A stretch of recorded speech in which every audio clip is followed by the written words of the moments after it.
In this film, I want to look at the work of a man called Heywood Sumner. Sumner was an artist, an archaeologist and an author who lived between 1853 and 1940. In the earlier part of his life, he was quite heavily involved with the arts and crafts movement and was particularly involved with doing plaster decoration in churches as a specialist type of plaster decoration called sgraffito work, a revival of an ancient Roman technique. Around about 1900, due to the ill health of his wife, he moved to Bournemouth and then he built his own house on the edges of the New Forest at Gourley, which is near Fordingbridge, just to the south of Salisbury. It was there he became really passionate about local archaeology and local history and local folklore. And during the First World War was involved with the excavation and discovery of Roman pottery kilns in the New Forest, and that is a feature here of what we have on display in the Wessex Gallery. But what I'd like to do is go and look at some of the work that we've got behind the scenes.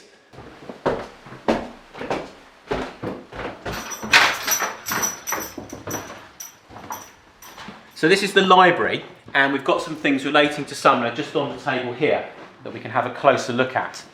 And the first thing I want to show you is this book, The Ancient Earthworks of Cranborne Chase, which was published by Sumner in 1913. And this is an unbelievably rare book. There are only, I think, 200 copies of this in existence.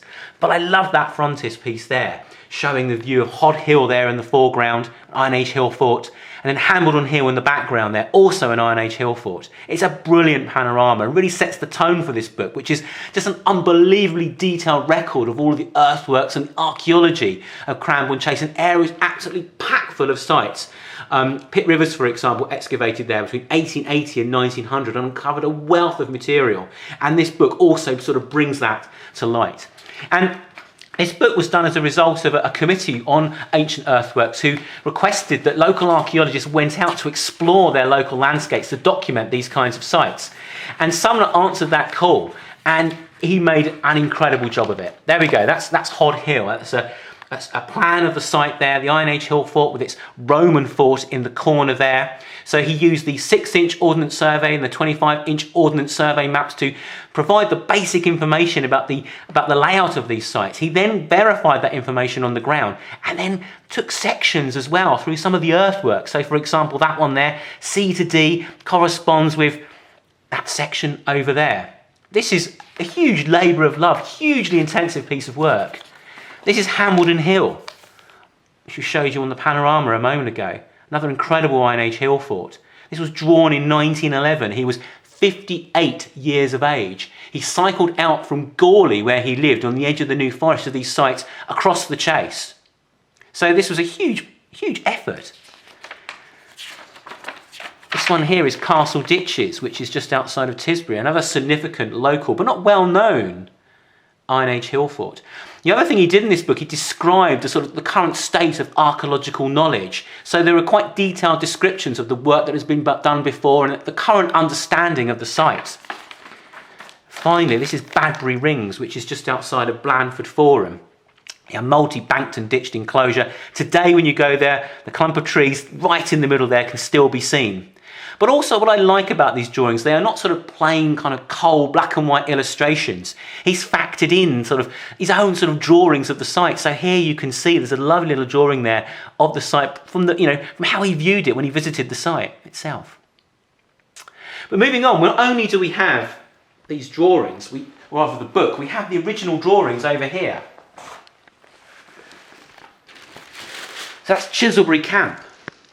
This is an ink on card illustration, original, that was then reproduced for the volume. This is above Fovant. In fact, it's above the Fovant badges today, but the badges, of course, are not shown here because this drawing was done in 1911. But there's the enclosure there.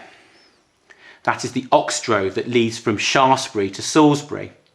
And at the top here, you can also see some of the sections that he surveyed through the earthworks. Wonderfully simple illustration. Here we have the Ackling Dyke, Roman road cutting through Cranborne Chase from Salisbury to Badbury Rings. But at Oakley Down, which is what is shown here, you've got some Bronze Age barrows, and it cuts through one of them. In fact, this was spotted by William Stukely back in the 18th century. It was evidence to show that the Ackling Dyke was a later feature in the landscape than the Bronze Age barrows, which were, 2,000 years old when this Roman road was constructed. Again, another section, AB, cutting through one of the barrows here, shown at the bottom. That's a disc barrow. What I also like, and this goes back to the point I was making earlier, is you've got things like this compass here with a very imperial looking eagle sitting in the centre of it, referring to the fact that this is a Roman feature through the landscape. What, Clearbury Ring, small Iron Age enclosure just to the south of Odstock, earthwork, and then a clump of trees in the middle. And the final one I want to show you is one, in fact, you saw in the book. This is Castle Ditches, just outside of Tisbury. It's multiple banked and ditched enclosure. This is a really significant Iron Age hill fort that he's illustrated here. And as you can see, the centre of it is clear, but it's surrounded by woodland. I think it is partly surrounded by woodland today, but it's not a very well-known site.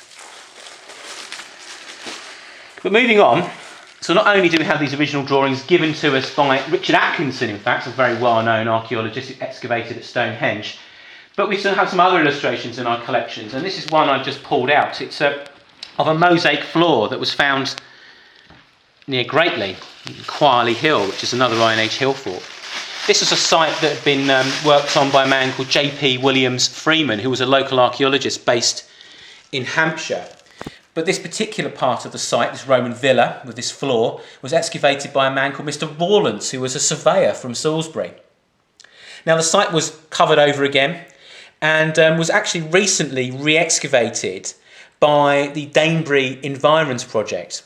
And that was an archaeological site, or rather project, that was undertaken by Barry Cunliffe, looking at the relationship between the Iron Age hill fort at Danebury and the wider landscape, both from the Iron Age and also from the Roman period.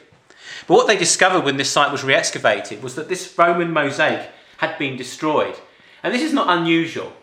Local archaeology is constantly at threat from ploughing and from agricultural operations, amongst many things. In fact, the earthworks of Cranborne Chase, all those fabulous sites, they will not be the same today as they were back in Heywood Sumner's day, just before the First World War. The agricultural intensity of the 20th century, particularly around the time of the Second World War, has done a huge amount of damage to archaeological sites on Cranborne Chase. This Roman villa, of course, has also been damaged. This mosaic floor no longer survives. But what this shows us is the huge value that Heywood Sumner has contributed to our understanding of the local archaeology, and is the reason that we keep all of this material.